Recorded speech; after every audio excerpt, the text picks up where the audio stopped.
All right, looks like we are live. Welcome to Standing for Truth.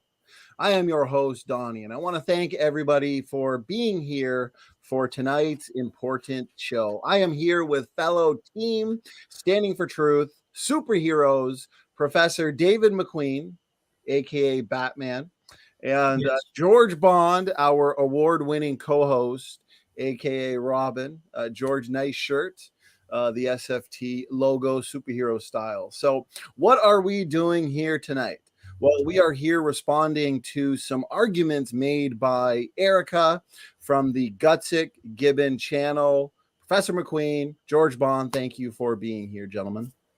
Glad to be here, and I'll start us off by responding to Erika's overall critique by saying, no, no, no.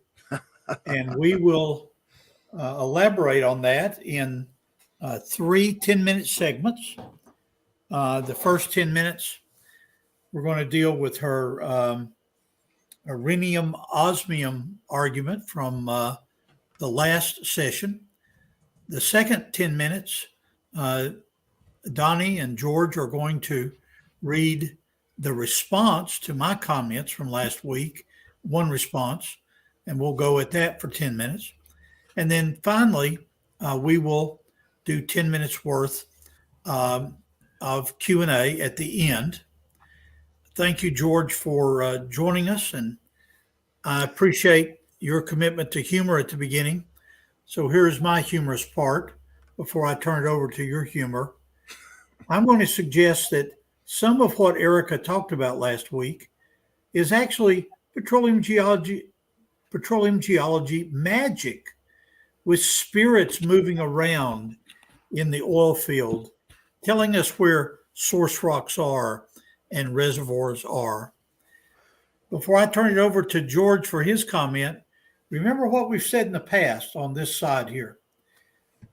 You are allowed on Standing for Truth to have your own opinion, but you're not allowed to have your own truth. What do you think of that, George? Very wise words there. True to my form, David, I've got some something that I'd like to share, not only with you guys, but also the audience. Now, just remember this and listen. Do not let them take your temperature on your forehead as you enter the supermarket, okay? Oh, really? Okay. Apparently, it erases your memory. I went in for macaroni and cheese and came home with 2 cases of beer. Oh, Ms. McQueen sends me to do that all the time. I come home with the wrong kind of coffee. I believe that your observation is true. Okay. I don't think there was anything wrong with that one. Yes. It's a win-win situation for me. Let me go ahead and begin with a response to her comments. As I have gone through things, Erika, I want to compliment you. You did find one error that I made, and your comment about $257 billion going to be spent this next fiscal year in petroleum is probably true. You did find that one error, and you were correct that isopac actually comes from 2 Greek words, equal thickness, not 2 Latin words. So I appreciate you taking what I say seriously. Now, we want to move on now to the idea of crude oil in basins. And I have got my timer set here, and we will watch the time carefully. Erika's overall argument, both in the presentation from last week and also what she has put on her website for now, or now as a new one, is that crude oil occurs in basins, and those basins can be found in a number of ways, including the ratio of rhenium to osmium.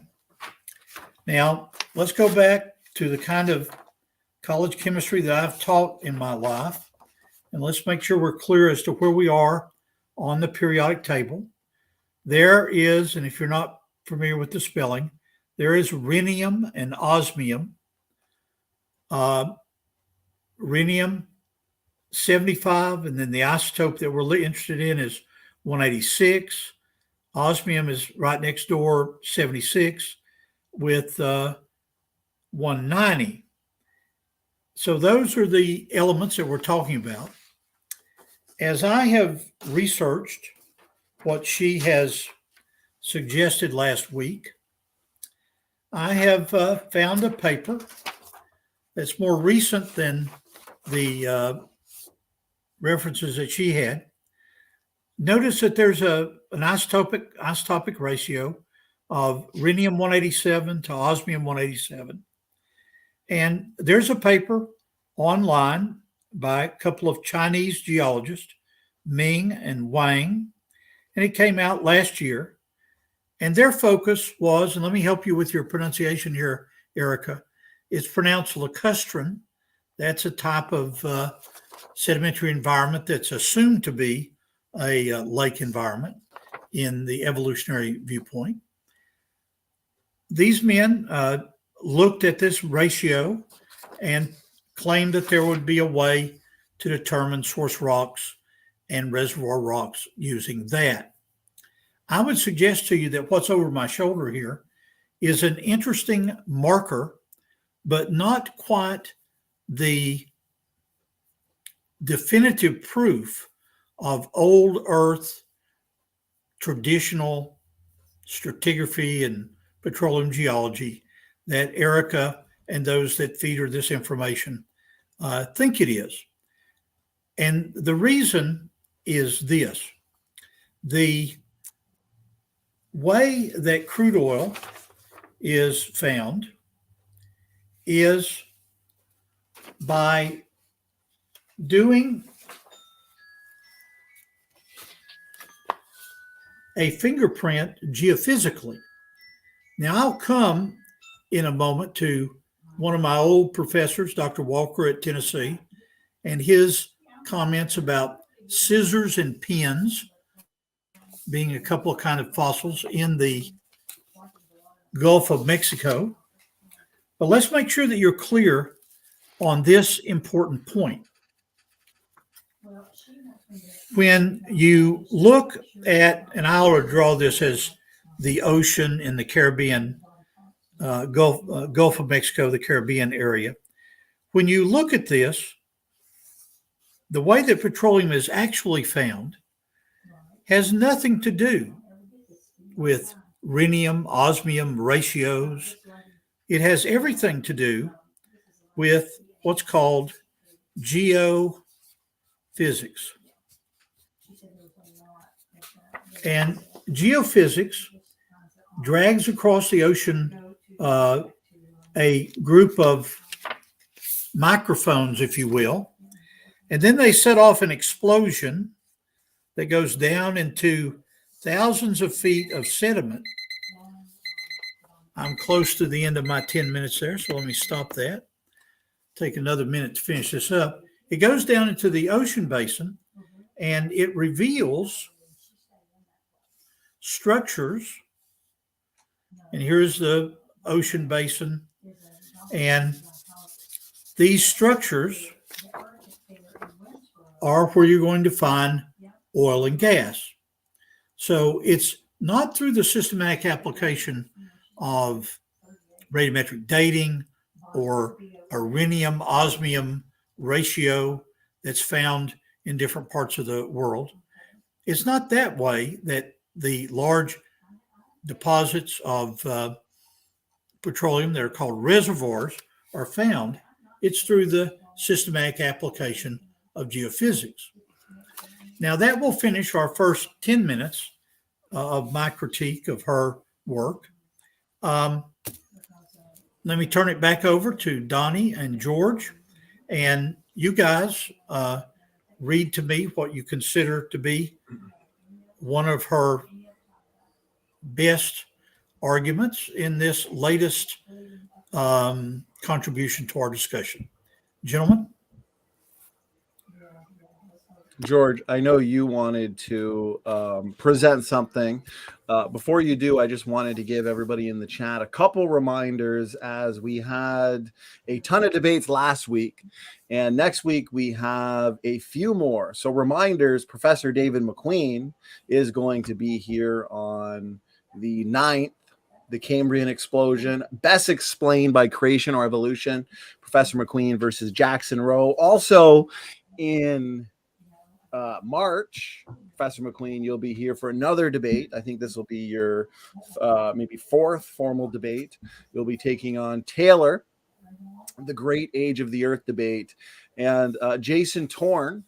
He is a PhD scientist. He will be debating you, Professor McQueen, in April. So we Looking got forward a ton to of it. fun. Yeah, so we've got a ton of fun for everybody. Lots of technical and very interesting debates. And the last reminder, I'll be debating our good friend Jackson Rowe tomorrow night at 9 o'clock. Is all life related through common ancestry, one of my favorite topics. So make sure you are here for that. George, over to you, brother. Are you sure you want to take on Jackson again? He looks very intimidating in that photograph. I've learned not to mess with Jackson. Look, Donnie, we covered this basin modeling thing when it first came up after we did our oil exploration video. But I probably should have added that into that, but I didn't think it was that important. But I've got something to share with the audience. This comes from a secular oil exploration group. Okay, so just bear with me while I share the screen. And Donnie, if you can. So I'm just going to go to. Can you see that a screenshot that I took from Serious Exploration Geochemistry Inc? Yes. Okay. This is in one of their videos on basin modeling. If you go to their comments section, you'll read this. So it was published on August 25th, 2018. I won't read the whole lot, but you can screenshot a shot that yourself and read it at your leisure. But it starts off by saying, the value of basin models used in petroleum exploration depends critically on our assumptions about the geological processes and physical phenomena represented in those models. Some assumptions are explicit, others are implicit, but all are imperfect, and some may simply be wrong. I'll stop sharing that, but you can read the rest of it there. But I don't know why they keep going to this basin modeling as some sort of be all and end all of oil exploration when as Professor McQueen rightly stated, I think a couple of days ago in one of his videos, that sequence stratigraphy better explains the oil that we find rather than this baloney that they talk about in basin modeling. So I'll stop sharing. That's pretty much what I have to share. And just be aware, I have to leave in probably about 10 to 15 minutes. So my input into this will be limited. Over to you, Professor. Oh, just 1 second. Let me unmute Professor McQueen. Okay, go ahead. That was a very good critique, my friend. Excellent. And Donnie, go ahead and read for me what you consider from her latest submission an important topic for us to debate. All right, let me screen share for everybody. This will be, guys, this will be broken up into probably a two-parter because it's a lengthy response and we don't want to make these videos too long. So we'll get through a little bit, maybe just start right at the top, read through it, and then allow Professor McQueen to give his thoughts. Yes. Okay, here, just 1 second. And I hear a little bit of feet. I'm not sure. Is that from you, George? But that's fine. Let me start here. So the response, which is actually mainly from Mr. Wilford, who I believe used to go by Corporal Anun, and he debated NephilimFree actually on this channel over a year ago. That link is in the description box, as well as debates that we've had with Erika. So please check that out. And let me start here. So he says McQueen's answer to the question is basically the same as it's always been. This is to say no oil companies do not care about how old rocks are and just care about structural geology and geochemistry. McQueen quotes the following from an article by young earth creationist Dr. Tim Clary. You guys can read that for yourselves because it is a quote that Professor McQueen read off in our previous video. So we'll skip down to here. Yes. He then says, this proves these oil companies don't use methods which involve radiometric dating, but instead solely from sequence, stratigraphy, structural geology, and geochemical data. I have no idea how he gleans that from the provided quote, which says nothing about the totality of methods used. He goes on to argue these oil traps were found only by geophysical means, not anything having to do with radiometric dating. However, BPSM is used in exploration of the Gulf of Mexico by government agencies. Professor McQueen, let me read this last paragraph here, and then we'll Yes. move on.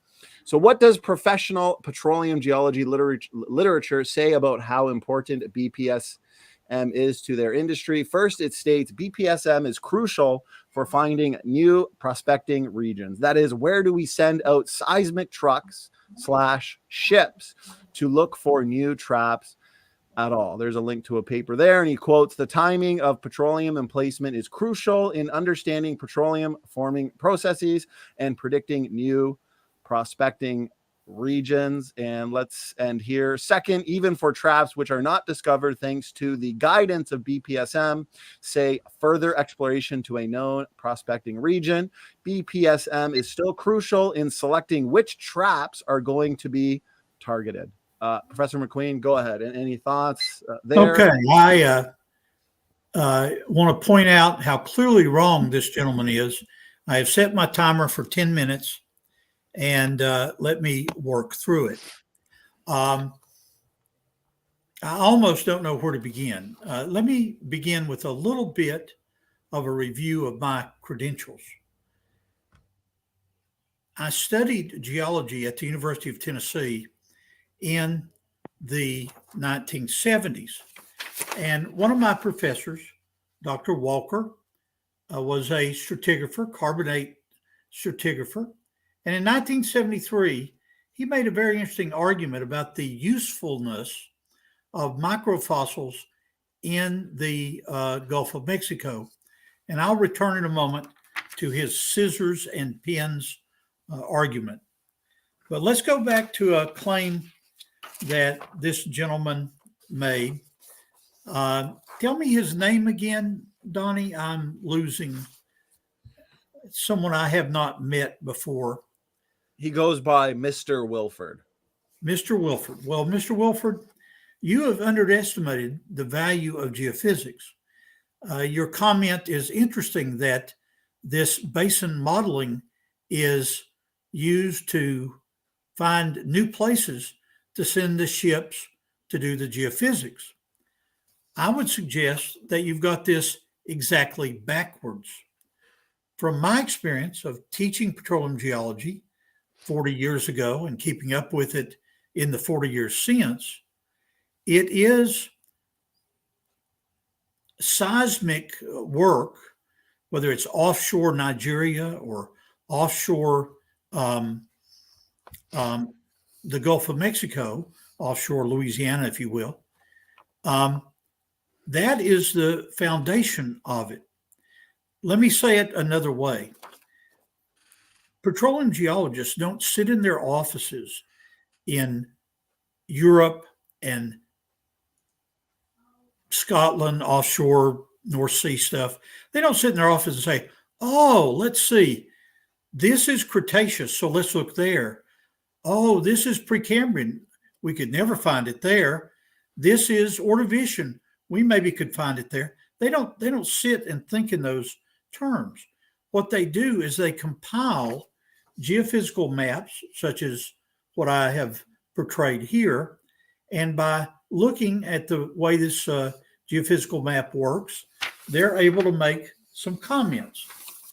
Now, for those of you that are in the feed, and I like to think of you as my class, let me explain the way this works.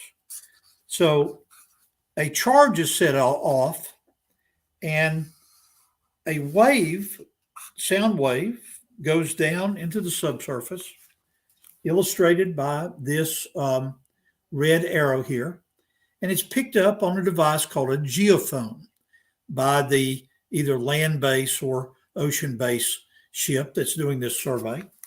And so it is then processed by some pretty serious computer science, and a seismic map is produced. Now, those of you that have been listening to me for the last year know that it's important to me that you realize the difference between a map view. So I'll draw a north arrow here, and we will look at the area of the Whopper Sand that Dr. Clary has made such good comments about. So there's north, and there's the south coast of Louisiana, the peninsula of Florida. I'll put an FL here for you. And as you go through this search area here, you do what are called seismic lines. So in the case of offshore Louisiana, the ship, at great expense, does a track over hundreds of miles. That data is sent back and processed, and it is processed in a way to show the structures underneath. Now, you need to know some basic petroleum geology to understand the argument between Erika, her contributing geologist, and me. You have to understand a couple of types of what are called traps.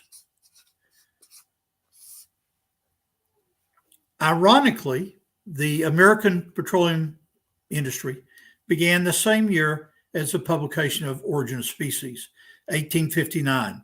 Drake drilled a well in Pennsylvania.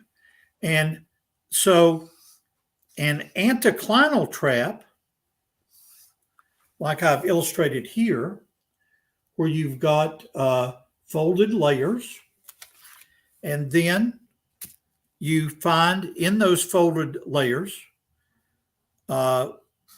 you find water, natural gas, and then petroleum. You find that in those layers.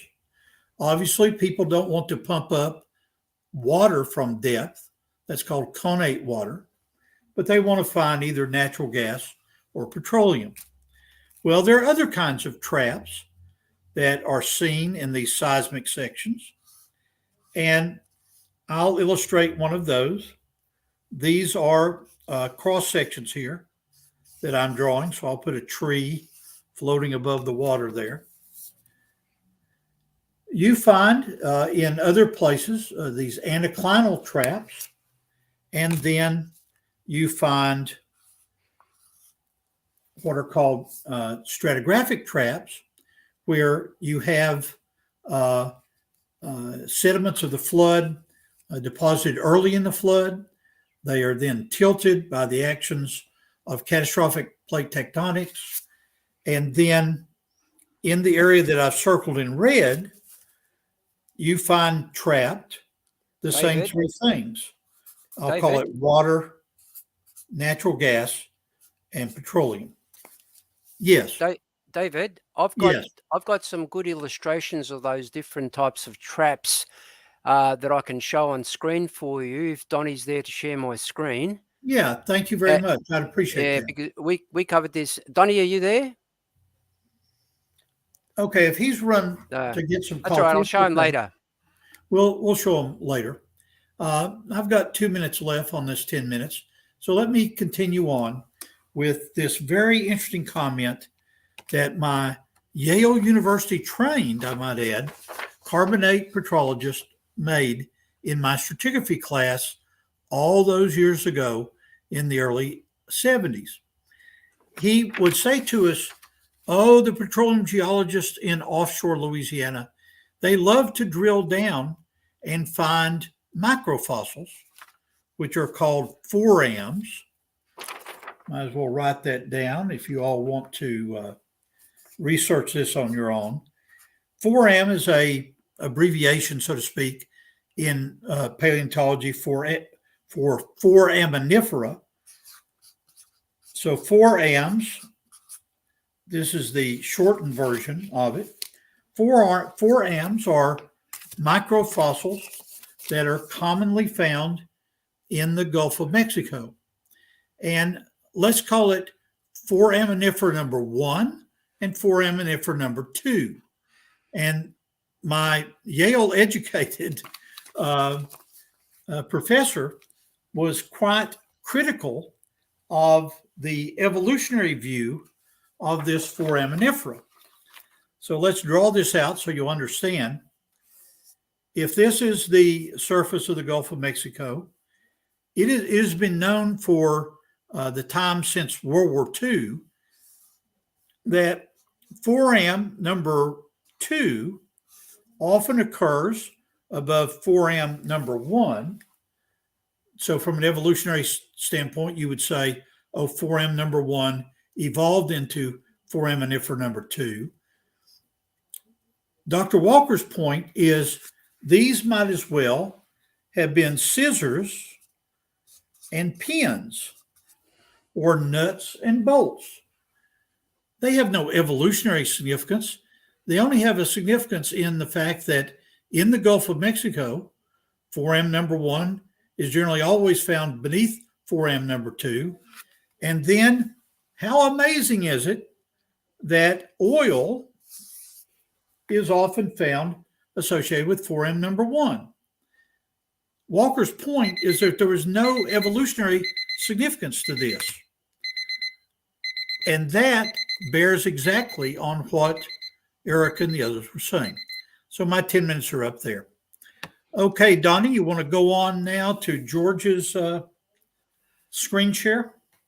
David, Donnie sent me a message saying he's been called on a short emergency, but he's asked me while he's upstairs to ask you a question that came in while you were talking from a covert cuttlefish. He says to Grandpa Geologist, guessing that's you? Yeah, that's my new YouTube name, but go ahead. Yeah. So he says, if they identify a trap using seismic, how do they know what fluid is trapped? Now, the term is called seismic reflection, but I'll let Professor McQueen expand on that. I would have thought it was pretty obvious, but go ahead. Yeah. Now, the covert cuttlefish here has hit upon the holy grail of petroleum geology. And the holy grail is this. You look at a seismic section, and again, this is a cross section. This could be the Permian Basin of Texas. This could be in Saudi Arabia. You look at this, a trap, and it's got fluids in it. How do you know whether it's oil or gas or water? Well, the technique that is used is called bright, B-R-I-G-H-T, spotting. Bright spotting is the holy grail. Why? Because it's the direct detection of crude oil and natural gas underneath the surface. So it cuts down on the number of wildcat wells that you've got to drill. Okay, Donnie, back to you. I think my colleague there, George, has something he wants to share. Yeah, Donnie, if I could share, please, just to expand a little bit on what Professor McQueen was actually trying to draw there. I think I've got some illustrations which show it in a more visual sense. Thank you. That's very helpful of stratigraphic traps and structural traps. Thank you for that. Okay, Can you see that? Yes. Now, Professor Yes. McQueen was effectively talking about seismic reflection. Now, that by the way, is just an animation. That's a surface type analysis, but you can use the same principle in deep water. Yes. But these are the actual 4 traps that Professor McQueen was specifically talking about. Yes.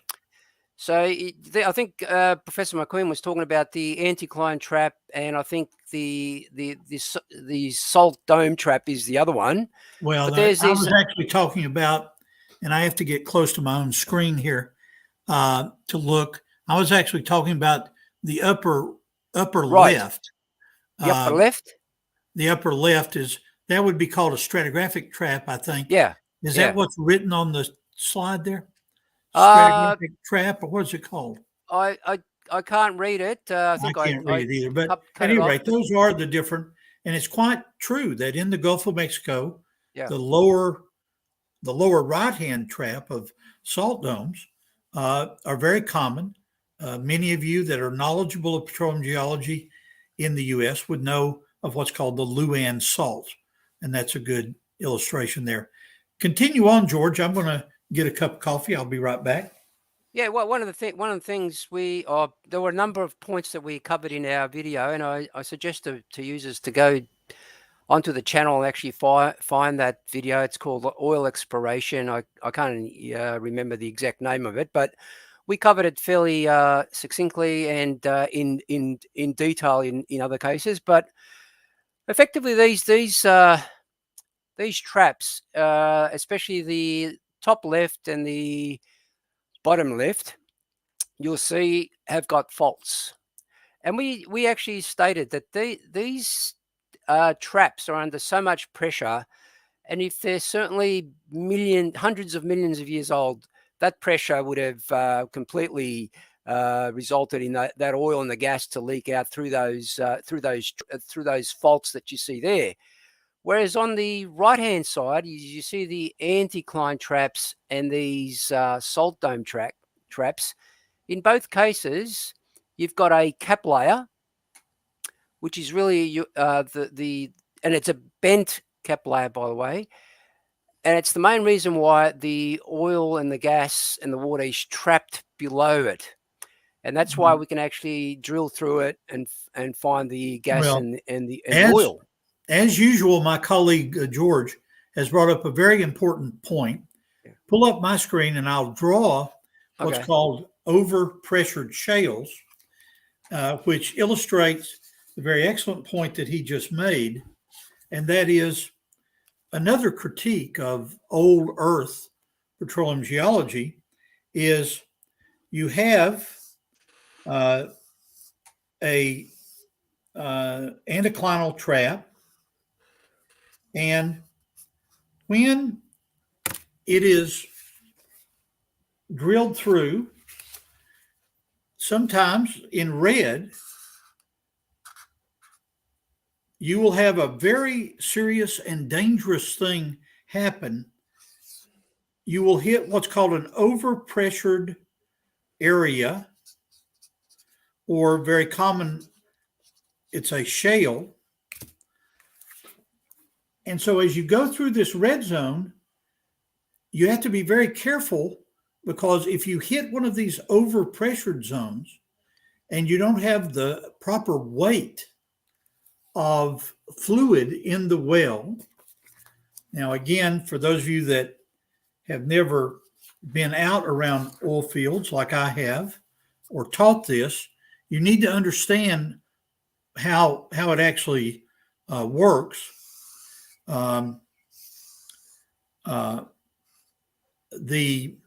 The Deepwater Horizon disaster that occurred in the Gulf of Mexico, that you may have heard about, seen a movie about, occurred because the drill bit that was going down through the casing did not have the proper weight of drilling mud. So there's the cross section of the casing. The drill pipe is going down to the middle, and the red is the mud It's often the mineral barite mud, very heavy, and it exerts something that George knows everything about, a certain PSI weight at the bottom. Well, if you encounter these overpressured zones, it can blow the whole drill stem out, as occurs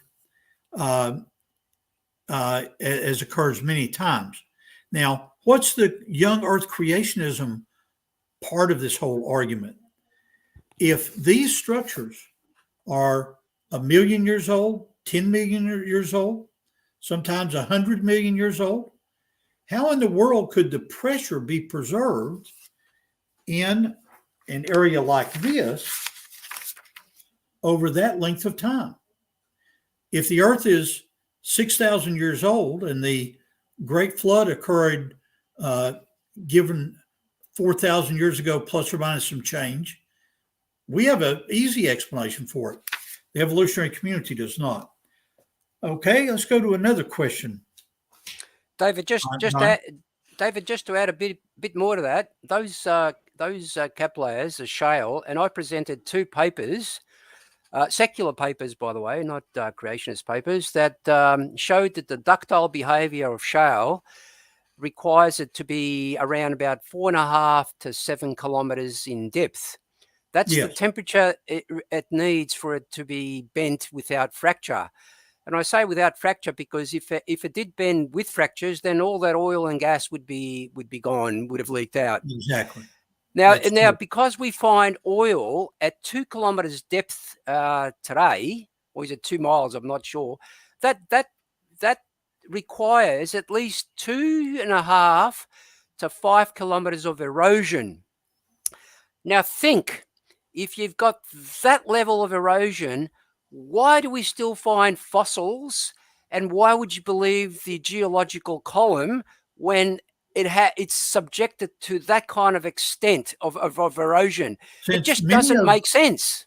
Yeah, since many of us in the class are in Canada and Australia in metric, let me give you a thing that it's always helped me.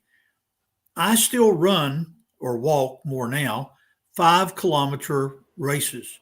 5 kilometers is the same as 3 miles. So you can put that in your mind. 5 kilometers is 3 miles. That'll give you an idea of what George was just talking about, converted to kilometers, if you're used to miles. Yeah, thank you. Yeah, we don't talk in PSIs anymore. We talk in kilopascal, megapascals, and gigapascals. Yeah, we've gone the SI units. It turns out that in the United States petroleum industry, most of the old timers still use PSI, miles, and so forth. But on with the next question there, Donnie. Now, it's funny, Professor McQueen, because you are destroying the critics with knowledge and facts. And we do these live in order that the critics can present their best objections and challenges to what we are saying. Yeah. And so far, the best objection that we've received is, well, firstly, you answered the one, but the other one is from somebody in the chat who is simply saying that we are not qualified to talk about petroleum geology. What are your thoughts on that? Well, no, come on. Notice what we started out with. Everyone is allowed to have their own opinion, but you cannot have your own truth. We're committed to standing for truth.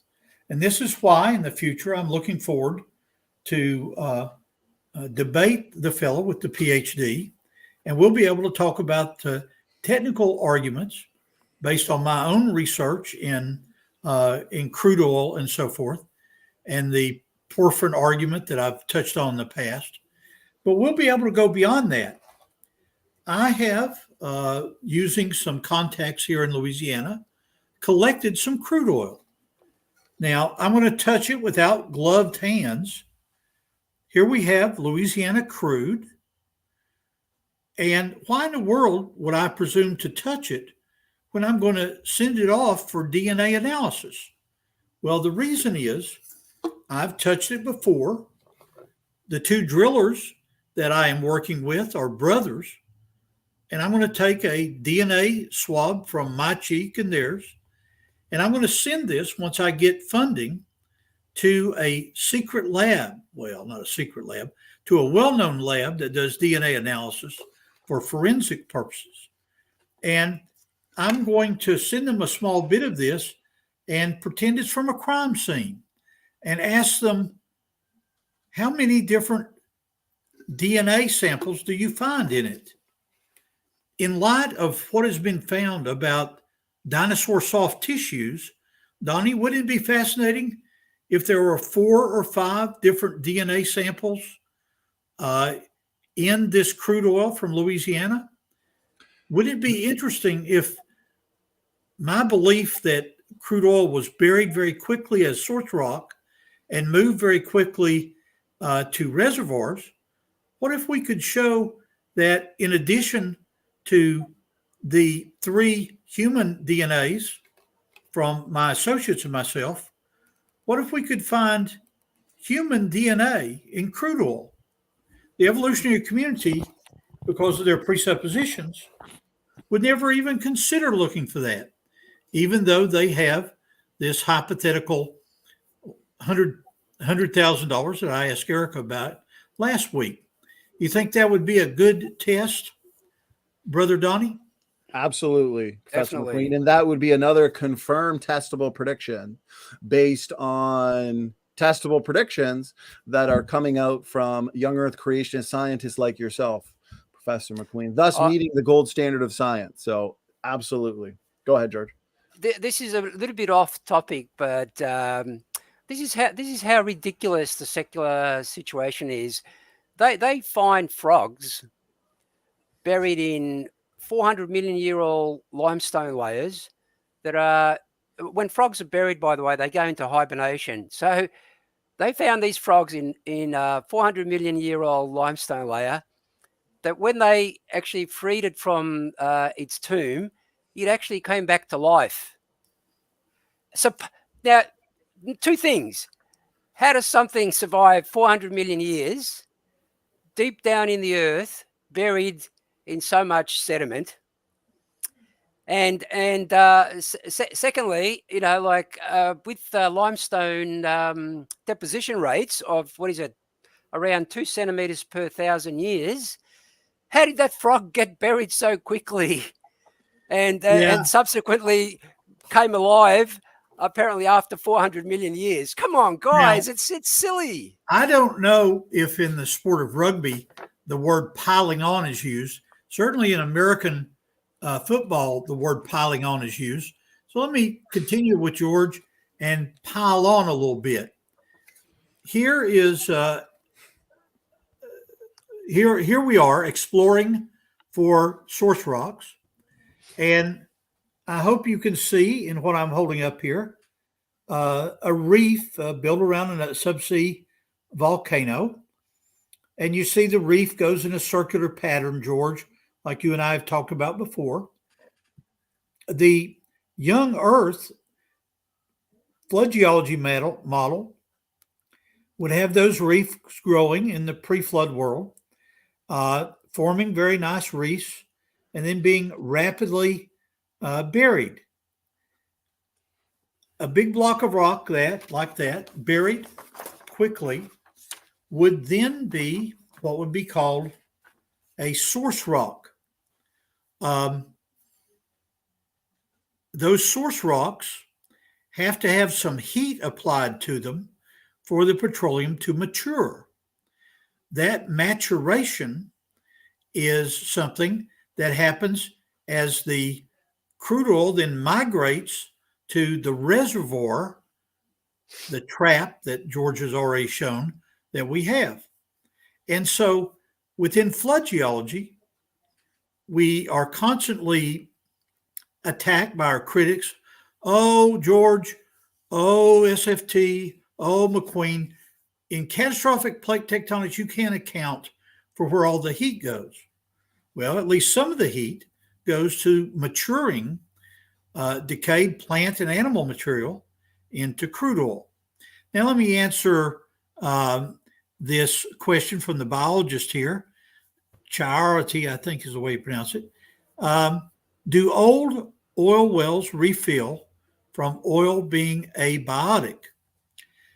It is a long argument that's gone back at least to World War II as to whether crude oil is formed by the modification of methane at depth. That's what he's meant by abiotic sources, or whether they refill because of decayed plant and animal remains that are matured and then migrate into those wells. How can I best answer that? The oil fields and natural gas fields that I mentioned in my last presentation and that Erika has critiqued involved some very old oil fields that have been known from World War II time. And the wildcat that I would like to pay to have drilled using creation science principles, flood geology principles, would involve meeting a trap near some of those old oil wells. So we might be able to use the old oil wells. We certainly will be able to use the data from them. But in picking the wildcat, we're looking for a trap between known petroleum producing rocks to the west of where I live in northern Louisiana, and then a trap forming in the Delhi area. Okay, back to you, Donnie. All right. I appreciate the questions from the audience and the very thorough answers from you, Professor McQueen. Now, did you want me to read through the next portion now of Erika and Mr. Wilford's rebuttal there? Okay, now we're at 8 o'clock now. And so that means we're at almost an hour.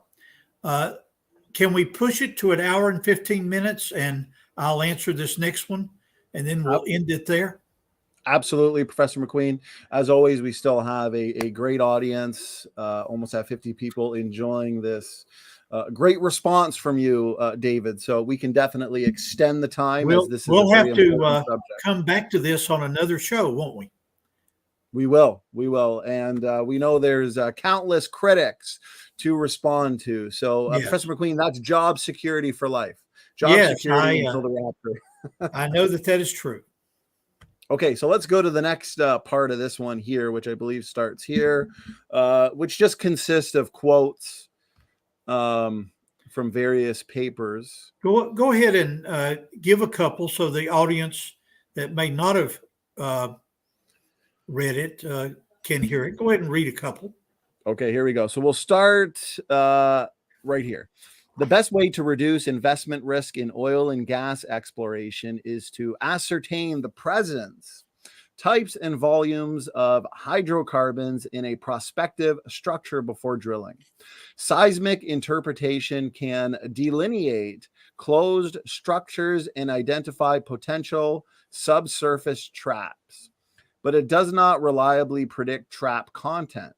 Drilling on a closed structure, even near a producing oil or gas field, holds no guarantee that similar fluid will be found.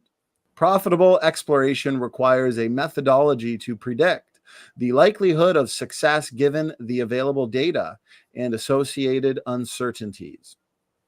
The next quote. Okay, let me respond. Sure, go ahead. Let me respond to that first one. I've already covered that conceptually, but let me make sure that the non-petroleum geologists out there in the audience understand clearly what he was saying. If we go to an area like, what would be a good choice? Let's go to an area like the Permian Basin of West Texas, and we find a number of traps there. Let's draw a fault here and put some other stratigraphic layers. There's my tree to show that this is a cross section. The basic comment that he makes there is true. that if you go to West Texas and you look at the seismic sections, you'll see faults and anticlines and potential stratigraphic traps. But how do you know, or how could you know, that there is petroleum, illustrated by red there, in those stratigraphic layers at depth? This, as I said earlier, is the holy grail of petroleum exploration. It's called bright spotting, and the major oil companies, certainly since some of my former students, I have some students trained in flood geology that slipped in through the cracks at major oil companies like Exxon and Shell. And they brought me some of the seismic lines that they were looking at, offshore Nigeria and so forth. And they wanted me to look at it to see if I thought there might be crude oil there. And I did. And they were amazed that I could apply some of these principles of rapid sedimentation to their problem. So the issue is not, well, let me stop there. The point that was made is true, but I believe I've answered it. Let's go on to the next quote there, Donnie, please. Okay, perfect. Let me screen share again here. And okay, there we go. So the next one is, let me make sure that I'm okay. Peters AL also emphasizes the importance of BPSM in predicting trap content prior to drilling. Here's the quote. Unlike the play concept, modern BPSM is dynamic, accounts for the timing of petroleum system events, and can be used to better quantify the risk that traps are barren or the likelihood that they are filled with oil and gas. Third, the literature on petroleum exploration says over and over that BPSM is crucial, and he's got it in caps, so he means business, Professor McQueen. Crucial tool in profitable oil exploration. It is not some fringe tool or something which is relatively unimportant. For example, Peters AL states that, and I'll read this one, Professor McQueen, and we'll let you respond. Yeah. Since the early 1970s, basin and petroleum system modeling, BPSM, has evolved from a simple tool used mainly to predict regional source rock thermal maturity to become a critical component in the worldwide exploration programs of many national and international oil companies for both conventional and unconventional resources. We can stop there if you'd like, Professor McQueen. Okay, good. Go ahead and give me my screen back, and we'll go back to the example that Erika presented last week, and that is this ratio between rhenium and osmium. Now, because I believe Bob Gentry's work on the radioactive halos clearly shows that the radioactive decay rate has varied with time, I view this ratio as simply a marker. If you want to think of it in terms of what I previously said, it's like the difference between a pair of scissors and a fountain pen. It is a marker. Now, this basin and petroleum modeling, that the BPSM, I had some very interesting contact with this when I worked for the United States Geological Survey in the 1970s. One of the mentors I had, one of my bosses, was a man that's passed away now, but you can find his writings, Lynn Harris. Lynn Harris was interested in petroleum maturation, and he used some fossils that are found in rocks in Tennessee, Cambro Ordovician rocks. And he used these working with the husband and wife team, Epstein, and Epstein. By going back to the literature or just Googling Lynn Harris, Epstein, and Epstein, you can find these papers about the maturation of what are probably the jaws of invertebrates that were found in these Canberra Ordovician rocks. A comical thing, wasn't so comical to me, in retrospect it is, Ms. McQueen loves to tell the story of Lynn Harris marking on a map where he wanted some of these rocks collected from the Canberra Ordovician of East Tennessee. This would be essentially the Salk sequence of Dr. Clary that we've talked about before. And so he sent me out to collect these rocks. He said, I know you grew up in Johnson City, 100 miles from Knoxville, where I was working.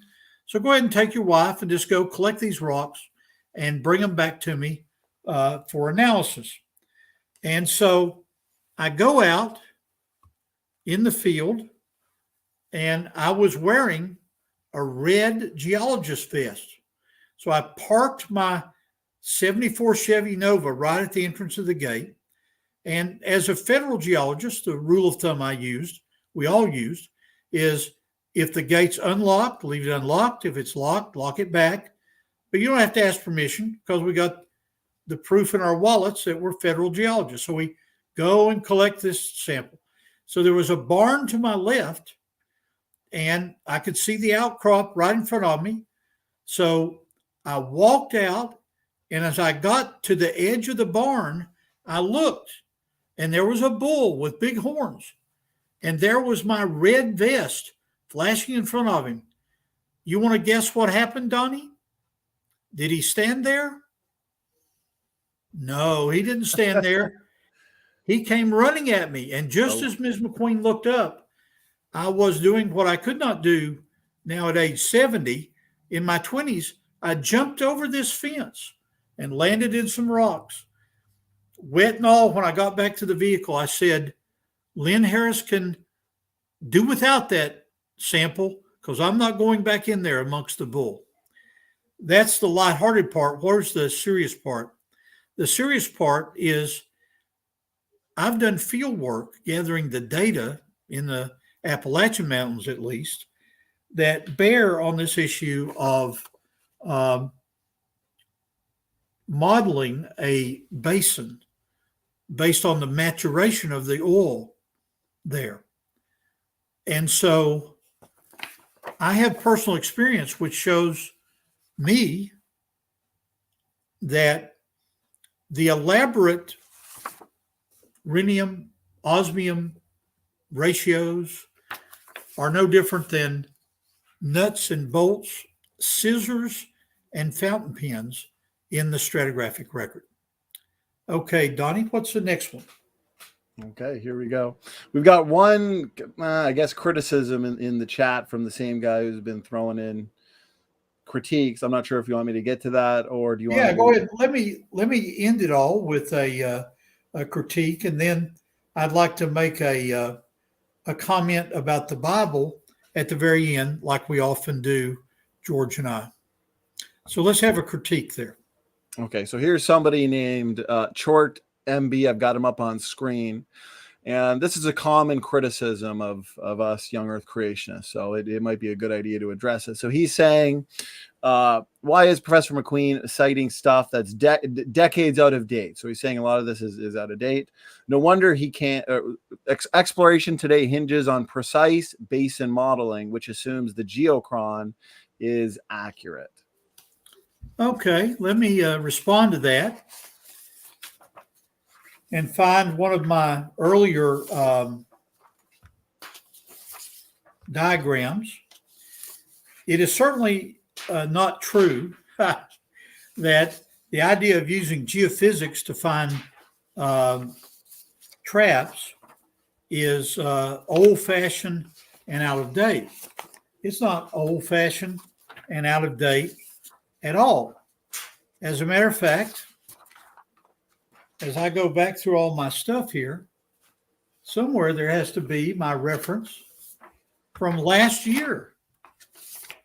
by these two Chinese petroleum geologists. I just simply can't find it right now. I don't have their names memorized. But if you look back and read what we've talked about in the last hour, you'll find that Chart MB hasn't listened well, because I cited a reference from a year ago based on lacustrine deposits in China. And so it is true that my experience goes all the way back to 1970. But I would ask the audience to think about this.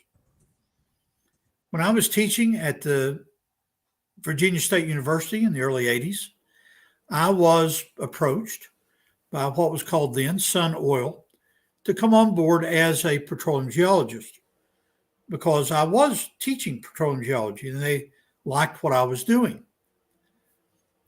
So rather than thinking that what I'm doing is 40 or 50 years out of date, think of it as a proven way of petroleum exploration that in some ways go all the way back to 1859. And so I would just encourage this last questioner with Chart in his name, send me the $100,000 that I need. We will certainly make my address known to you.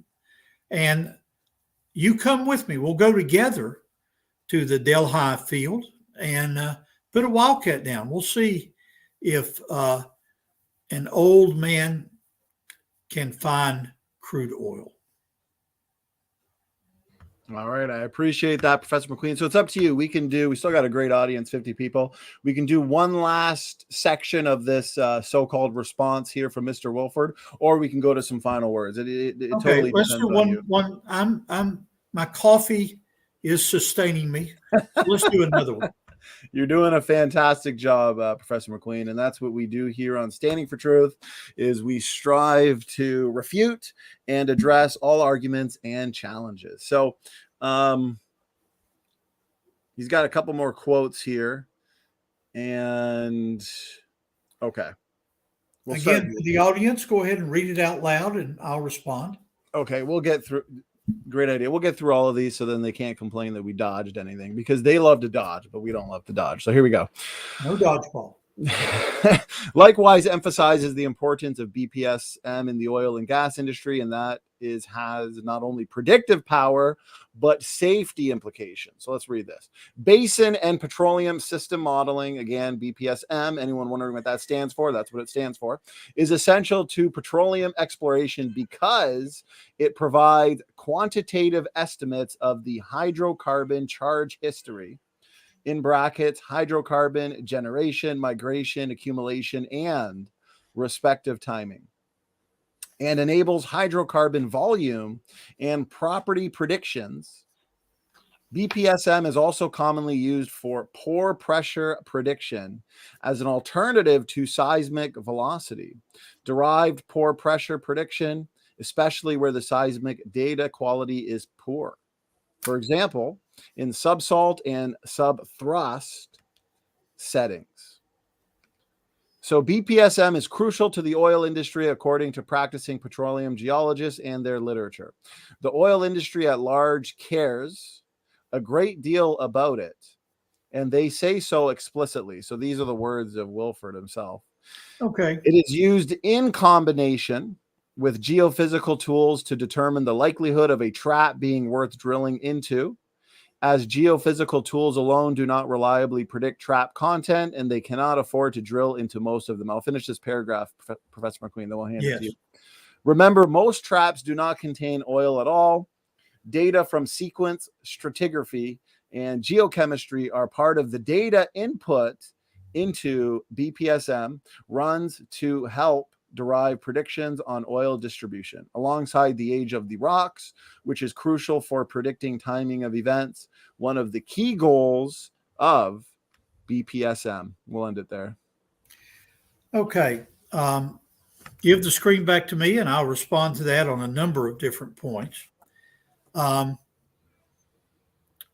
the individual is simply wrong.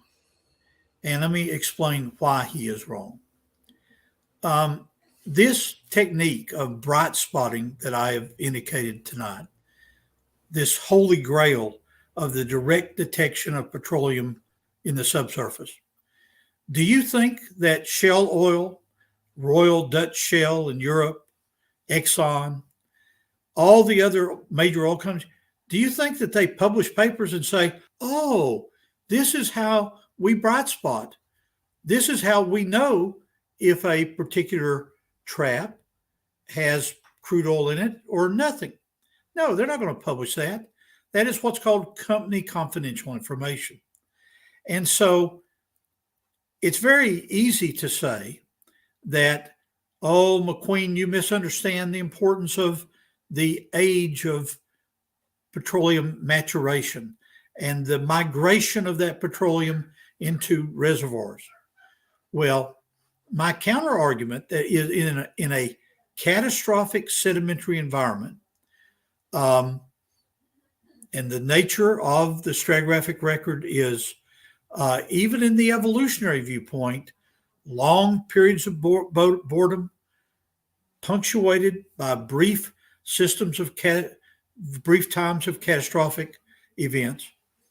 A scientist named Ager, I think you pronounce his name Agar, wrote about this years ago. That has always been true. Catastrophic movement of sediment helps us to understand the whole issue of petroleum migration and so forth.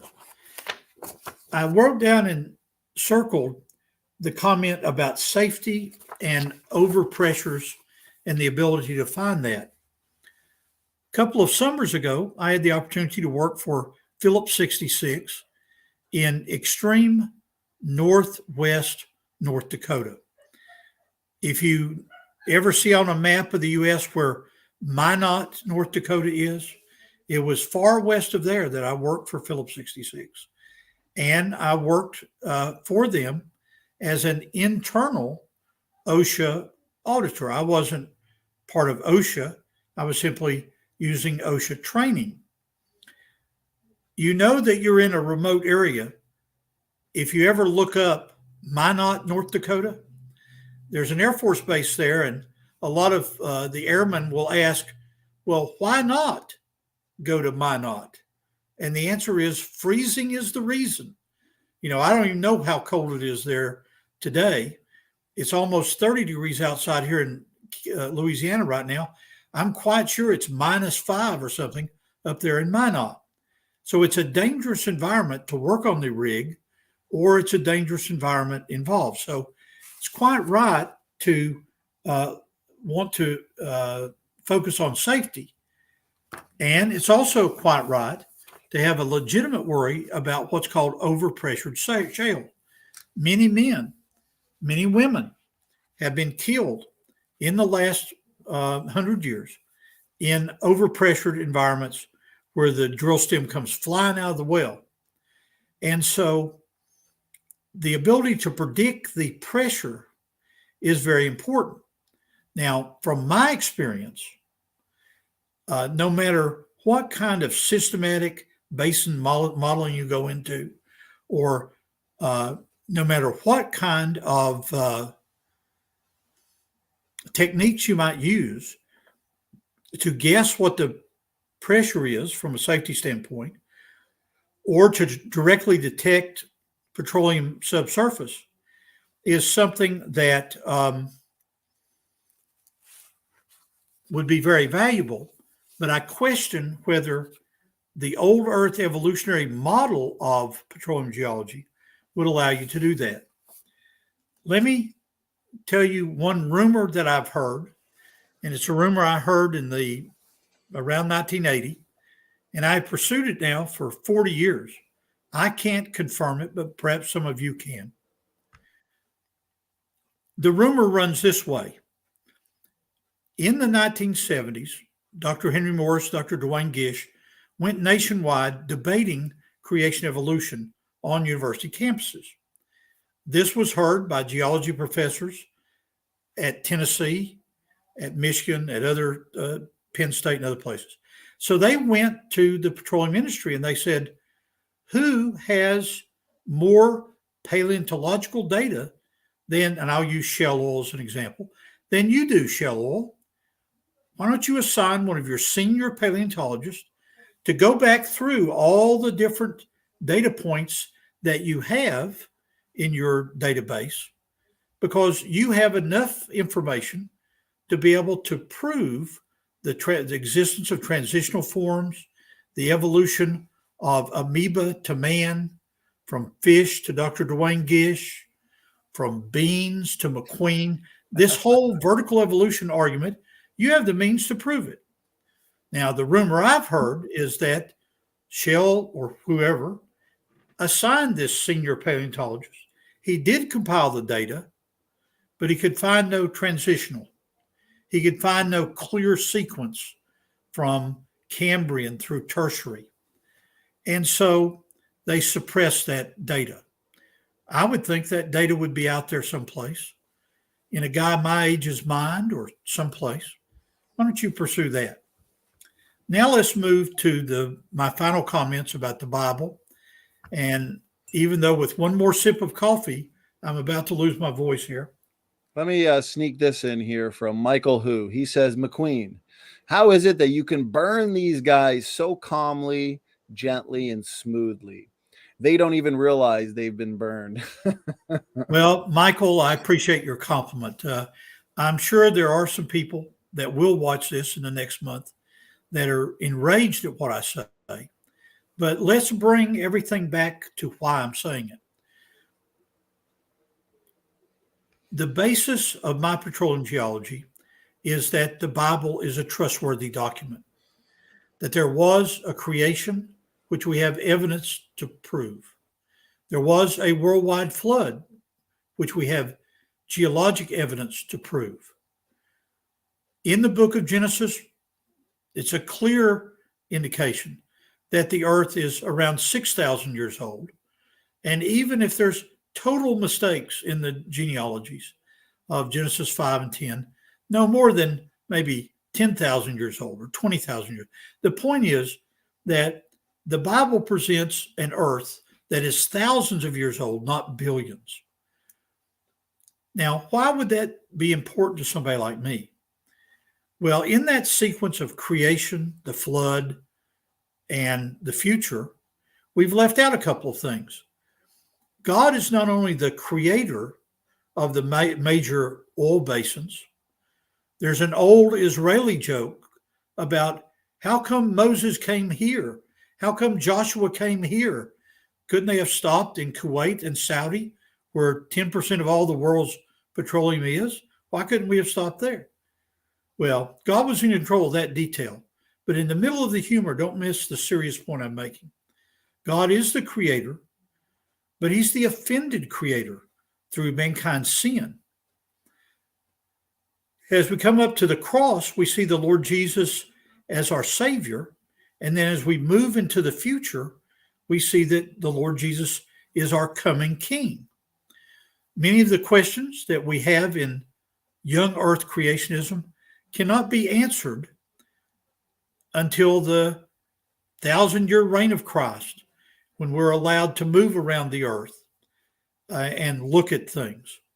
So my encouragement to you would be, as my friend George often ends his time, we want to encourage you to come and put your trust in Christ. By putting your trust in the evidence that the Bible is a reliable historical document, that leads you all the way from creation to the cross to the consummation of all time. Did I make that clear, Brother Donnie? Amen.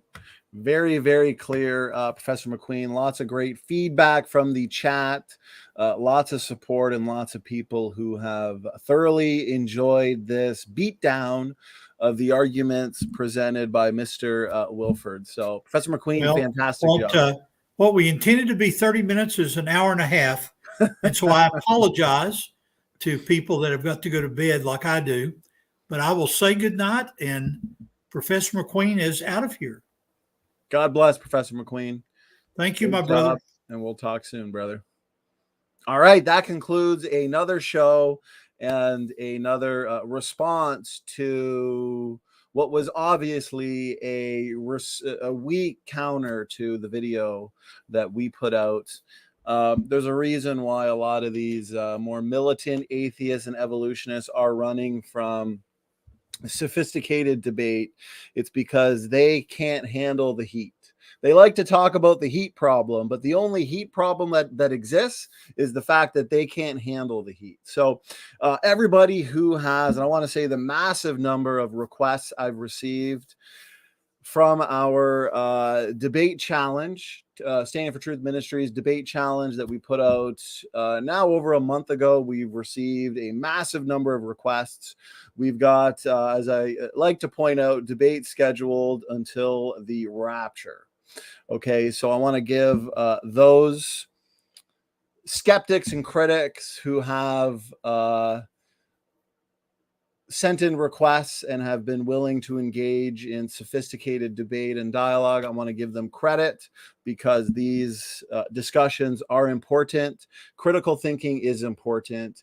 And what is not a virtue is the fact that people like Gutsick Gibbon, people like Mr. Wilford here, Dodgeball Dan, Stern Cardinal, especially Dodgeball Dan, what they like to do is repeat the same old talking points and arguments that have been addressed and decimated over and over and over again. One prime example is Gutsick Gibbon and her genetics-related arguments. Okay, so she put out a video probably about 8 months ago now, and she had Dr. Joshua Stramidos on, and he failed miserably. I put out a series of responses, just absolutely decimating Joshua Stramidos's arguments. They were not challenging at all. They were weak. And those responses put out by myself and other members of Team Standing for Truth have gone ignored, because they love to dodge, duck, dip, dive, and dodge, the 5 Ds of dodgeball. That's pretty well all they are good at. So anybody who has any other questions that may have not been answered during this show, please make sure to bring them to our next show, as we will eventually get to a part 2 of this video response. And before I shut it down, though, reminders, guys, we have a packed week next week. Okay, we've got a ton of shows, and Matt and I there's just not enough time in the day or the week or the month. So I do want to thank all our supporters for their support, their generosity. You guys are the life and blood of this channel, and you guys are the reason why we are able to do this full time. I mean, just studying alone, the amount of literature that we have to read in a day is full-time work, let alone all the events we do, the behind the scenes work we do, the videos we put together, the emailing, the setting up of these shows, as well as the dozen books that we are currently working on, and videos and documentaries that we are also working on. So thank you so much. You guys are the reason why we're able to do this full time. So, I mean, if you want to continue supporting us or start supporting us, we greatly appreciate it. And you can certainly do that through our official website, standingfortruthministries.com, and a Patreon. You can become a Standing for Truth patron. So we've got a ton of shows coming up. And as I was saying, Matt and I, Matt Man, Raw Matt, he goes by many names. We are trying to fit in. We've got a bunch of videos that we have from critics, some including Dodgeball Dan, Psyman Dan, of course, videos from Vice Rhino, Professor Dave. We got a list of them, and we're going to start doing commentary videos and responding to these. So we're going to try and find where we can fit these in, since we have almost every single day booked. But what I want to say is, if you have a video that you've seen that you feel like has not been responded to, and you'd love to see a response to it, send me an email and we'll add it to the list. We'll add it to the list, because we want to get to all videos, all responses, all challenges to the biblical creation model. So tomorrow, Jackson Rowe and myself will be debating, is all life related through common ancestry? So that's going to be a ton of fun. Jackson Rowe has had a number of debates, and I know this is kind of his specialty. And so we are going to be debating that topic, one of my favorite topics as well. So make sure you are here tomorrow at 9 o'clock for that debate. The 9th, Jackson Rowe again, Professor David McQueen. We had this scheduled now for over a month. So he'll be here. Professor McQueen and Jackson Rowe, they'll be debating the Cambrian explosion. I know both these gentlemen have prepared greatly for this debate. So Ian Chen official. So this is hilarious. Okay, this guy, I mean, if you want to talk about unsophisticated, unintelligent arguments, check out Ian Chen official. I mean, he is incapable of refuting any of my arguments for separate ancestry. So let me give a disclaimer here. When we put out the challenge video last month, and we've now received hundreds of requests. And for those who I've yet to respond to, I'm actually going to catch up on emails tonight. I have been swamped. Okay. So don't think that you're taking the challenge. Don't think that you're going to email me and say, well, I'm going to take the challenge, but you know what? It's not going to happen on your channel. It's going to happen on a neutral channel. We've hosted now over 150 professional debates, some of the biggest theology and creation evolution debates out there. Although I'm obviously a young earth creationist, I have a lot of experience moderating, and you can see the proof is out there that I moderate fairly. Okay, so here's the thing. These atheists, they want to get a debate on an atheist-dominated channel, right? So then they can have their fans there in the live chat reviewing the debate unobjectively. Okay, so they have excuses why they run. The challenge is out there. We have a number of experts. Ian Chen, you want to take the challenge? You know where the debate's taking place. You know the requirements. Be a man. Grow some hair on your legs like the 200 other skeptics and critics who have stepped up to take the challenge. So it's time for people like Ian Chen to grow some hair on their legs, step up, grow up, be a man, and take the challenge. Okay, so that's all I got to say there. So the big rematch between David Neff and Ken Hovind, this is going to be a wild one. This is on the 10th. Make sure you're here for that. And then what we like to do, guys, is give you a good diversity of debates, right? So as you can see here, we've got a good diversity of debates because on the 11th, we've got a debate on the nature of God. Okay, Trinity versus oneness. Kelly Powers and Otis Lewis. That's going to be a ton of fun. Then the very next day, the total inability debate, Joshua Gibbs and Tyler Vela, two very seasoned debaters. Both these gentlemen have been here before. This debate is going to happen. Chris Date and Dr. Shabir Ali. We had to reschedule it because Chris got sick. Unfortunately, this is cold and flu season. So this is going to happen. And I think it's going to happen the first week of March. So time flies by, which means that debate will be here anytime. I just talked to Dr. Mark Armitage. He's going to be here. We are going to be, guys, you're not going to want to miss this one. Dinosaur soft tissue. We're refuting the critics. It's 2022. It's a great time to be a young earth creationist. You're not going to want to miss that presentation. Also, Dr. Dino and Wade the Wizard. This is going to be fun. This is going to be a fun debate. Michael Ord, we got back on. I think this will be his 6th or 7th time here. Check the playlist. I've got it in the description box. He's given us a number of lectures. He was just here for our Genesis conference 2021, where we discussed the Grand Canyon, and just before that, we did the Green River Formation. Then we got a main event here, big main event, the total inability debate, Dr. Leighton Flowers and CJ Cox. I've had both these gentlemen on many times in the past. Dr. Leighton Flowers just once before, a couple months ago for a show on soteriology, Reformed theology, provisionism. So you can check my website for that. The battle continues. Mark Drysdale is going to be back debating Kent. Call Me Emo is going to be back debating Kent. We got some lordship, salvation versus free grace, theology debates coming up. Tom Jump versus Ken Hovind, Professor McQueen, Snake was right, Dr. Dino and James. Right here, the big main event that I'm excited for in March, justification debate, sola fide, Dr. Robert Sungenis and Kelly Powers. That is going to be one to remember, guys. So check out in the next week. We'll see several more debates pop up. And NASA says Ian Chen has no hair on his legs.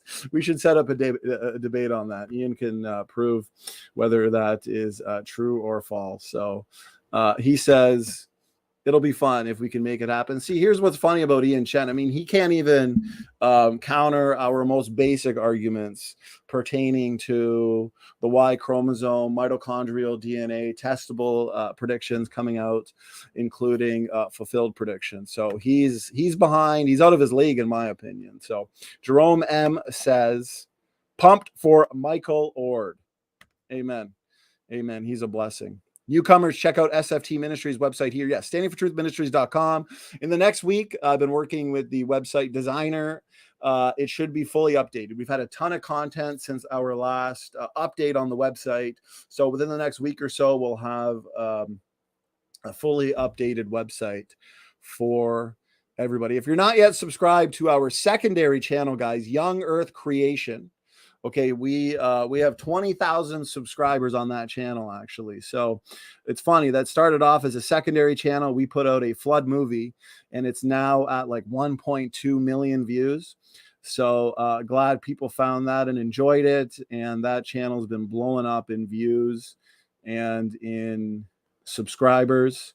I'm just checking here, 11:45 tonight. We're going to have a premiere of the Genesis flood evidence, amazing evidence for Noah's flood with Dr. Dan Biddle from Genesis Apologetics. We hosted that presentation and event about a week and a half ago. It's gotten some great feedback. The arguments that Dr. Dan Biddle presented at that, irrefutable, undeniable, overwhelming. We've had no response and no rebuttal to the evidence presented in that video. So we are going to premiere it on the Young Earth Creation channel, which is found here. Jerome M., thank you so much, brother. I appreciate it. So that channel's been a blessing as well. And Jackson Rose says he's got about 10 pages of notes for tomorrow. So it's going to be fun. It's going to be fun. That kicks off at 9. So enough for me, guys. I appreciate everybody being here for this important show. Thank you for tuning in. And for now, Standing for Truth is out. God bless.